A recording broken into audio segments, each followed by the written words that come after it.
Live from PIX Plaza on 42nd Street, it's the PIX11 News at 5. And now at 5, Mayor Adams' former chief advisor and her son indicted by the Manhattan DEA. They're facing charges of bribery, money laundering, and conspiracy. Meanwhile, her attorney is suggesting prosecutors are using her to get to the mayor. More on the case, but first. There goes the Amazon truck making its deliveries days before Christmas. And right here, the Amazon strike that hopes to affect the overall corporation. But what effect does it have on you and your holiday? The first of breaking news, the suspect in the killing of United Healthcare CEO arriving in New York City moments ago and facing new federal charges of murder and stalking. As we say, good evening, everyone. I'm Candace Gibson. And I'm Erin LeBeau. This is a major escalation of the case. After his early indictment on state charges, Luigi Mangione agreed to return to New York following a court appearance this morning in Pennsylvania. And as Candace mentioned, he is now facing new federal charges, including one that could bring in the possibility of the death penalty. Yeah, PIX11's Anthony DiLorenzo joins us now live with what happened today inside the courtroom. Anthony, you were inside that building. How did it play out?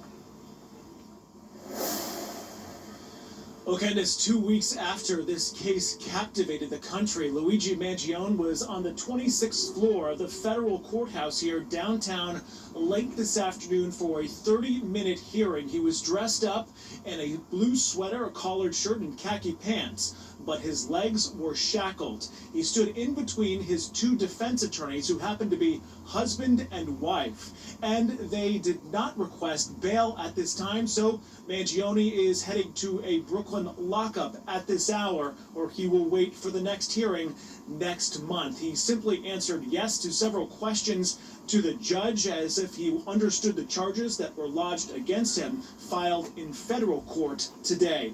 Late this morning, Mangione was flown by the NYPD to Long Island, where he was then choppered here to Lower Manhattan, still dressed in his orange jumpsuit after his transfer from Pennsylvania. He was shackled and escorted by heavily armed officers from the NYPD and the FBI. Included in that was the mayor and the police commissioner. The 26-year-old is facing new murder charges tonight from the federal government, which comes with the possibility of the death penalty.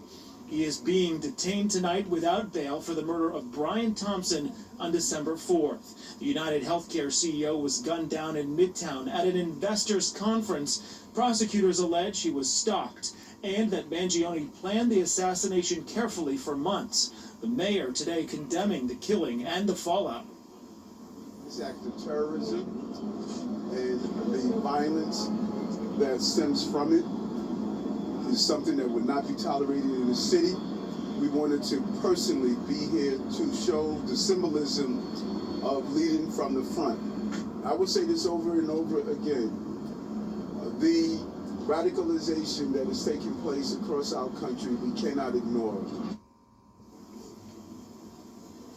Well, today in the criminal complaint, we learned from the U.S. Attorney's Office that they recovered a notebook from Mangione that he specifically talks about laying out and the careful planning of the killing, including these entries from August 15th saying, quote, "The details are finally coming together. The target is insurance. It checks every box." And then on October 22nd, this.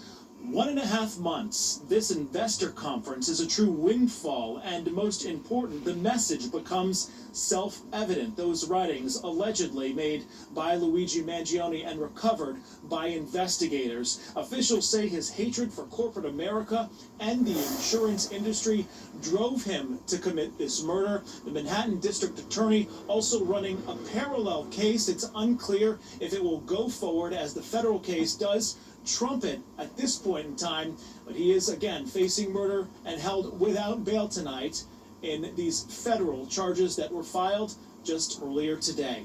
That's the latest. Live here in Lower Manhattan, I'm Anthony DiLorenzo, PIX11 News. Anthony, do we hear anything from his defense attorneys outside? Nope. They did not say anything. They simply walked away, and we believed that they were going to head to the microphones, but ultimately decided not to say anything. And I should note, Candace, that his defense attorney's husband is also representing Sean Diddy Combs. Quite a couple there. All right, Anthony DiLorenzo joining us from Lower Manhattan. Thank you. All right.